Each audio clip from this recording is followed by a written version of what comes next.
bitches. We're gonna train with Michael Hart. Right. Sure. Let's look at this hellhole, shitty ass fucking LA hellhole. Where we at? Gold's Gym, Venice, Michael Hearn. Love Michael Hearn. Mike who? Michael Hearn, baby. So this would be cool. Every time I go to LA, I always stop by the iconic Gold's Gym, Fire Gym. Arnold used to train here. Oh, Arnold still trains here. Maybe we'll see Arnold. He doesn't know who I am. Well, he's gonna find out. He's gonna remember me from the Polish Olympic team. All fucking hopped up. 6 scoops. So there's only 2 athletes in my 18-year career that ever put my family and business on pause to fly out to train with. And it's Frank Zane and Mike O'Hearn. Everyone asks me what my goal is. And I always say, I want to Mike O'Hearn this shit. So I say it all the time, I want to Mike O'Hearn that shit, and everyone knows what I mean. I want to be better than I was in, my later years than I was in my earlier career. So that's what we're here for, guys.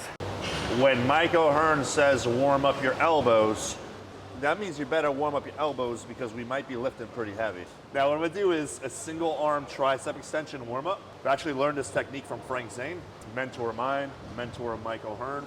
So let's get to it. Lightweight, just get some heat in that elbow. I'm nervous to train with Mike. Got some nervous energy. I don't know what to expect. But when I see him on YouTube, I'm frightened because the dude's fucking strong. And I don't necessarily consider myself that strong. Did you guys see the shoes? Right, there's a bathroom there. Oh There's my 2. gosh. You're too young to even know that game. How's your warm up? I'm ready. I got a couple sets in. Cool. This is me? This is you. All right, let's do it. This is you. Is this a first for a reverse? With this bar, yes. Okay. You could give me some lifting cues. So instead of hands straight, hands slightly out. Come off that bend. Come off the bend. Off the bench. And what this is going to do, with them out, Yeah. push the elbows in. Take it over, take it further out, further out.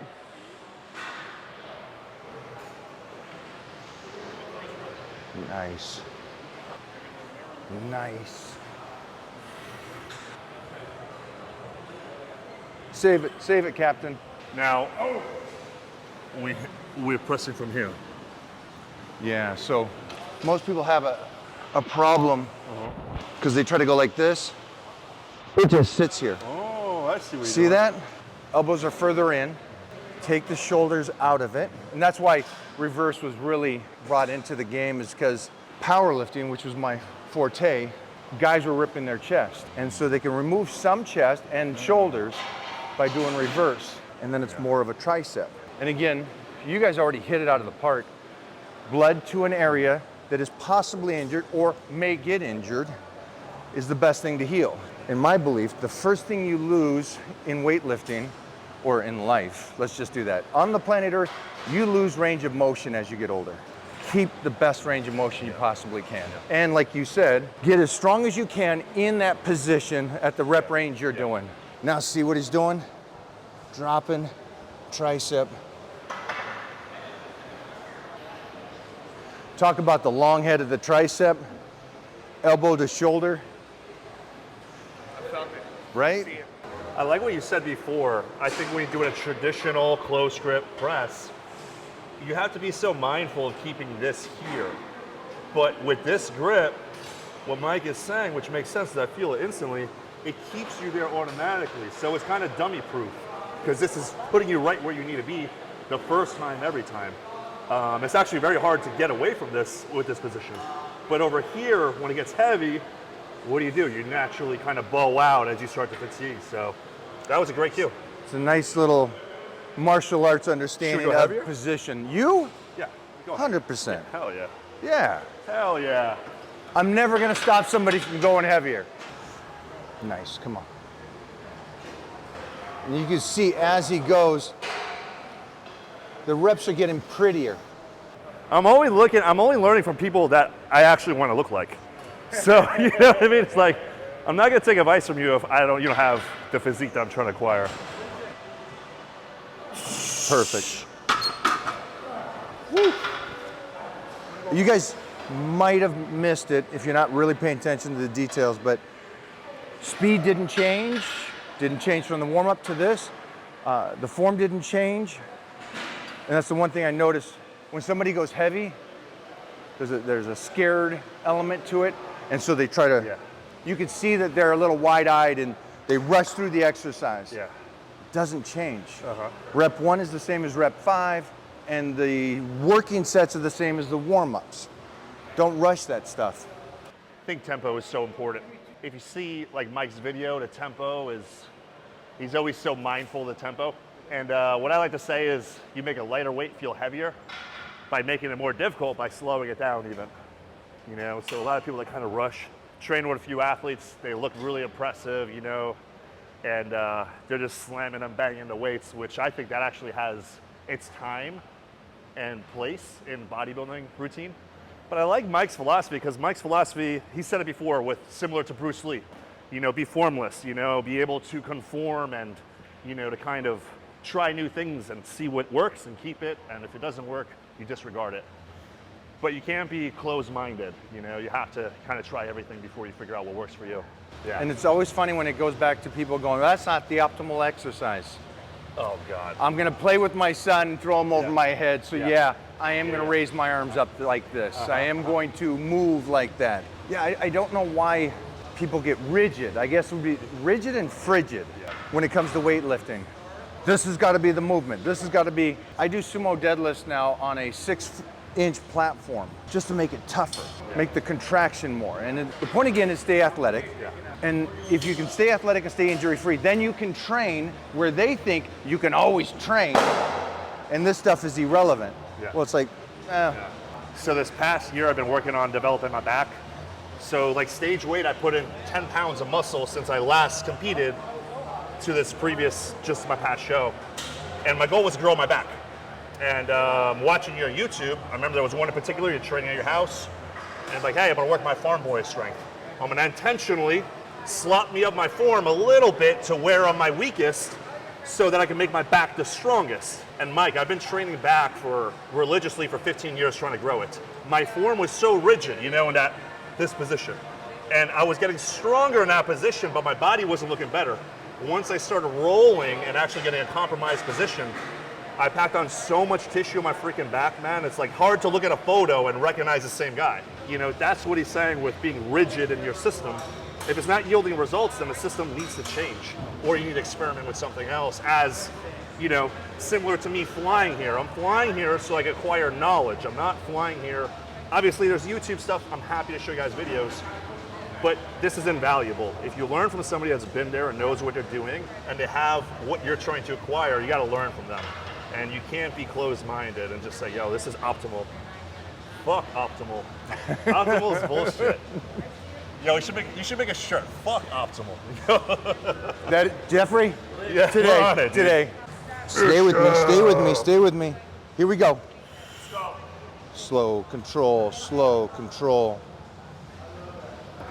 Beautiful. Now watch this.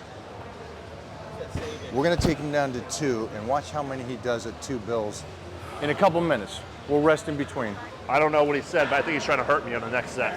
Don't worry. I think that's what he said. Don't worry, he's gonna live it. No, but. Give me, I'll do 1 set, finish out mine.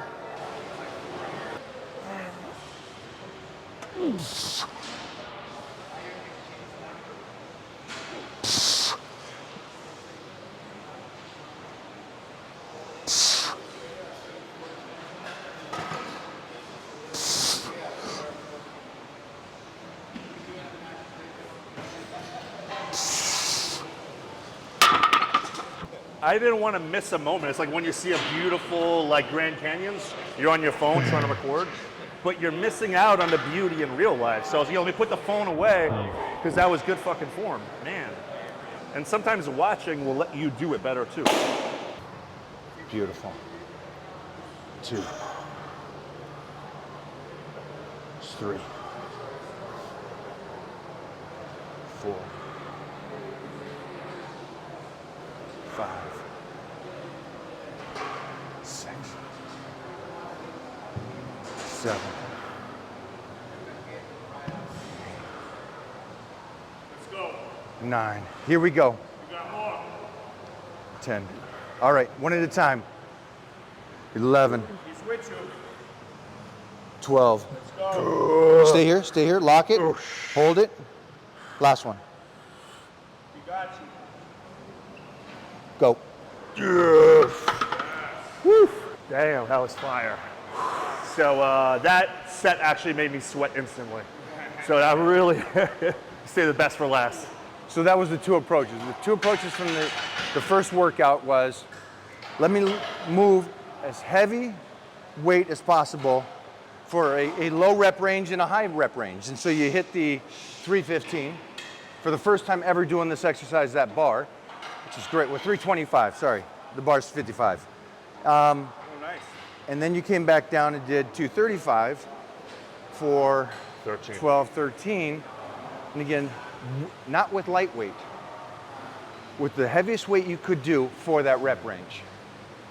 Done with that. Now we can go hit some straight bar curls. Amazing. And we'll switch it from that, let the tricep recover so we can move on. But the nervous system's woken up, the blood is flowing, and now you break into a sweat. Yeah. And just at home, how fast are we going between sets? When me and him are working out, no more than 90 seconds. And today, 2-3 minutes. could be up to 4, 5 5, yeah. minutes, and you're sweating. Yes. Oh yeah. So that's there's a part where, yes, go faster if you want to. In the off season, take your time, relax. Do a squat, 10, 15, 20 reps. Take 5-10 minutes. Let your body recover. Give me that same set the best you can. Yeah. So do you feel that this CNS activation will carry through for the next 45 minutes? It does. It does. It Wow, does. I love that. And the way you do that is try a workout where you don't start with the CNS waking up. And you'll notice, those weights weren't great, but I got a great workout in mentally. Yeah. But did you? Yeah. See, that's always my question going back on, how much more if I woke this up, the savage, the nervous system up? Yeah. Because 135, I don't know if you guys feel this way, at 4 in the morning on the squat rack, 135 is heavy for me. 600 is light. Yeah. Why is that? Why is that? Because you work yourself up and now you have the blood flow, the nervous system activated. It's a survival, instinctive thing that you woken up. You know, it's the warrior ready. is in there. It's like, yo, I got to fight or flight. So you activated the fight sensor, and now 600, it's like, yo, I'm going to do this or I'm going to die. You know, that mentality. Because right now, like when we're talking about CNS, I'm tingly and I'm sweaty. You know that like shaky hand feeling? Like that's what we're activating. And I don't know if it's adrenaline, I don't know if it's a survival mechanism, but it's definitely gonna get you fucking jacked if you try to activate it one time every single workout. So Mike, first set, I was very this way. I'm thinking you're a little bit this way where it's just you kind of feeling the most comfortable. Is there any philosophy here? I'm dropping the shoulders and back out of it. I'm just letting it hang. Gotcha. Sweet. It's the same thing. Put the pressure on there.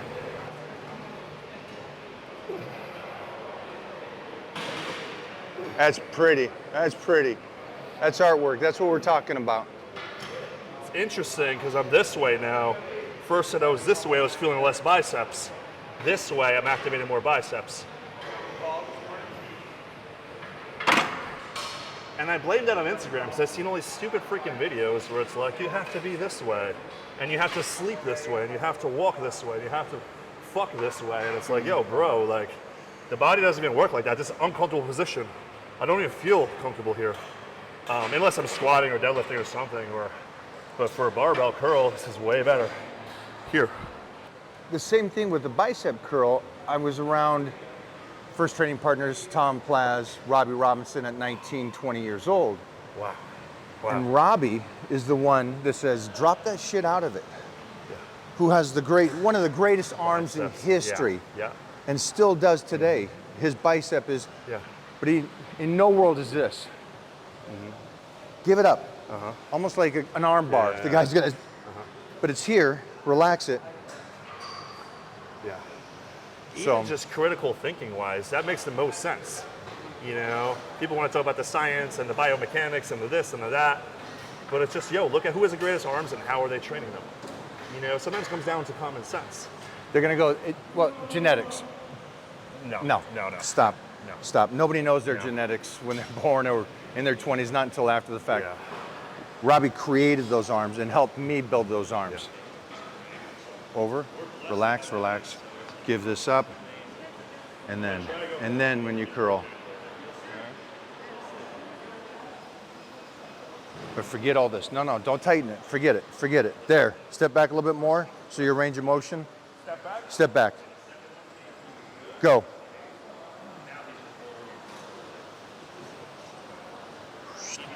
Bring that bar out here and then up. Nice. Stay over. Stay over. So we took the power completely out. Now, because a good curl. All by. No cheat. Now, why would you do that? Again, let's say he builds up his strength in that position. So what's it do? And I got tingles now thinking about it. What's it do when he goes back to the power position? Now he throws 45s on to start. So that's the point.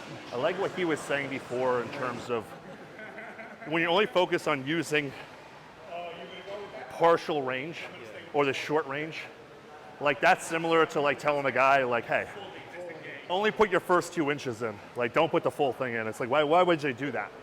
You know, if you have it, use it.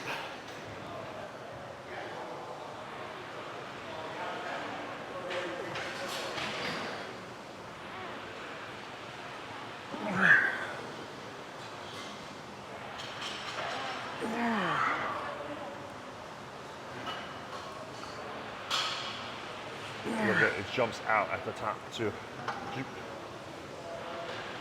Oof. Oh my God, I felt that. Oh. What's cool about that is, so when Mike is actually holding up here, he's not using this range to rest and pause. He's squeezing the hell out of barbell. I know because this bicep is jumping out at the top.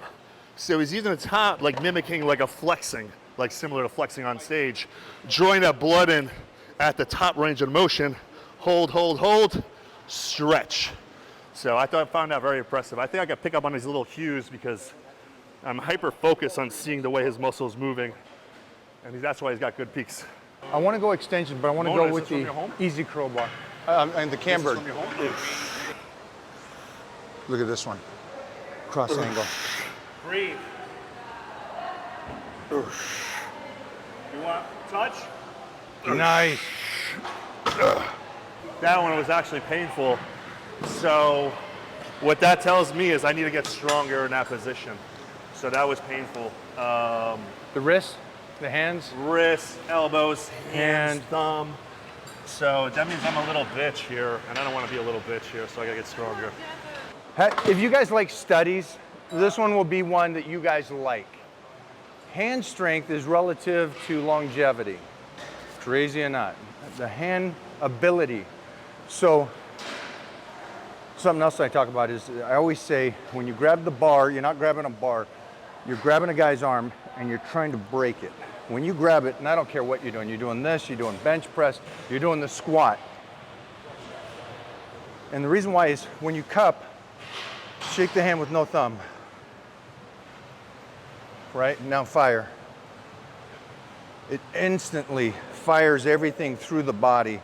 And again, if you can trigger the nervous system, if you can trigger all that going through the whole body when you do something like this, the only reason I like that is because my hand and elbow and wrist strength is still good, which is going to allow my elbow to stay healthy, which will allow my shoulders to stay healthy, which will allow me to lift at the end of the day.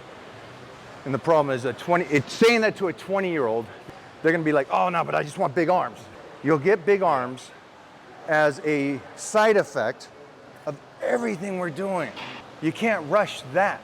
The compound of doing everything else is going to pay dividends when you get to my age.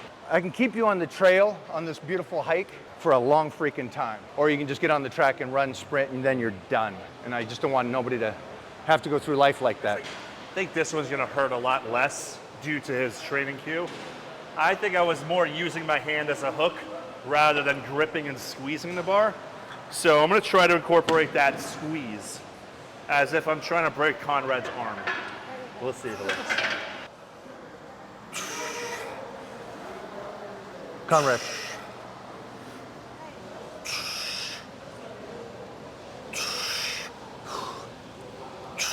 Nice.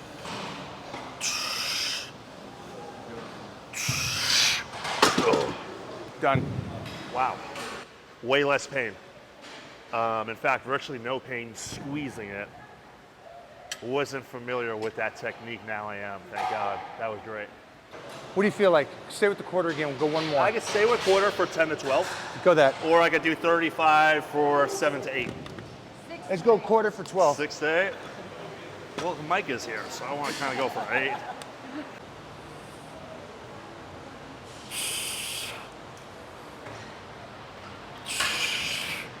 See the arms, size of the head. Beautiful.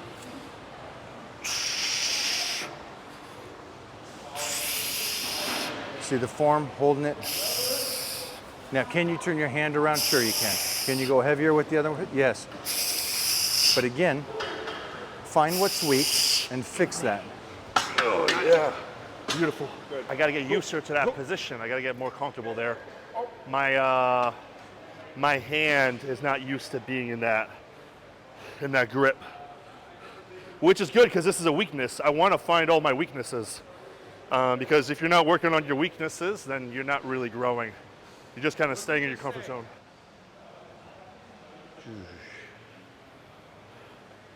You just picked up something by watching him. He's not starting in a 90-degree position. He's going into 90, bringing the weight back where he's the most weakest, and the gravity is the strongest, and then making the weight heavier by never going fully here at 90. Wow, dude, that's wild. That's wild what you did. So I'm just trying to do an inventory check as to what we did today. We did, how many tricep movements? 2. We did 2 tricep movements. Both compound. Both compound, heavy, good form. And then now we just did 1 bicep, and we're gonna finish up with our second bicep. So as you can see, 2 exercises for triceps, 2 exercises for biceps. Done right, it's enough to stimulate growth. So I'm realizing people are gonna get mad on the internet because he's not totally square with his shoulders. He's not totally straight with his arm. He's going where his arm feels the most comfortable and his body feels the most comfortable. And people can't comprehend that, so they're gonna just say, he's doing it wrong. Where I'm looking at it is like, hey, let me watch. I think I may be able to do something better. So let's see. I'm gonna try what Mike did and see if it applies and if it works for me. So Yes. both ways work. Now, traditionally when I would do this, my wrists would be totally out straight, in a straight line, and I'm curling just totally straight like this. Now, we're this way, and we're sort of bringing it in this way. Obviously, this is a lot less painful than this. When would we utilize this versus this? This is your straight bar, your easy curl bar. This is your dumbbell. It's concentration curl, old school. We're gonna get these, and we did that here. So he makes a great point. But then, so what did we do? We understood that we did the first. We did rotate that as far out, make sure the shoulders are good and everything. And now we're here, come inside and peek. Phenomenal. And I love the wrist, because you can play with the wrist on this. You can play it all the way back, cup it, you can pull it in. Again, this is your heavy, and that's your preacher. Again, I'm cool with that form. Again, I'm good with the explosion, heavy stuff, partials. I mean, you're not gonna find a power lifter, a martial artist, a bodybuilder, nobody's gonna be stronger in the world than an arm wrestler. And they're gonna have the most healthy elbows and wrist and shoulder in the world. And it's because they're locked in and they're doing this.